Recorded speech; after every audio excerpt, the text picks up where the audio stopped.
आज चाहिँ नयाँ वर्ष मनाएर चाहिँ हामी बिदाबारी हुने अवस्थामा छौँ अनि त्यहाँबाट ज्वाइँहरू आउनुभयो बुहारी आउनुभयो अनि त्यसपछि नाति उपारि नाच्ने अनि त्यसपछि अर्को नाति उता अनि भतिजी यता अनि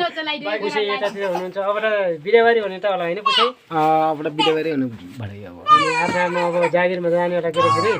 म पनि आफ्नो जागिरमा जानुपर्छ यहाँ खानपिन कार्यक्रमहरू पनि हुँदैछ अब बिस्तारै अब हाम्रो गाउँघरकोतिर यस्तो छ होइन ठिकै हो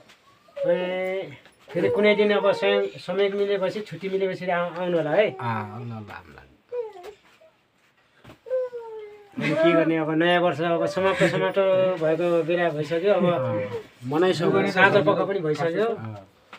अनि कुनै दिनमा फेरि समय मिलेछ भने हामी फेरि बसेर बसौँला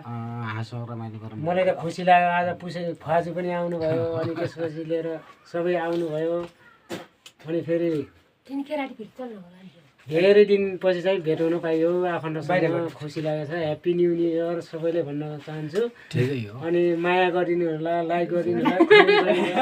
सेयर गरिदिनु होला है हाम्रो अर्ग्यानिक भिडियो चाहिँ आज यस्तै भएर अब समाप्त हुनेवाला छ उहाँ चाहिँ जोइ हुनुहुन्छ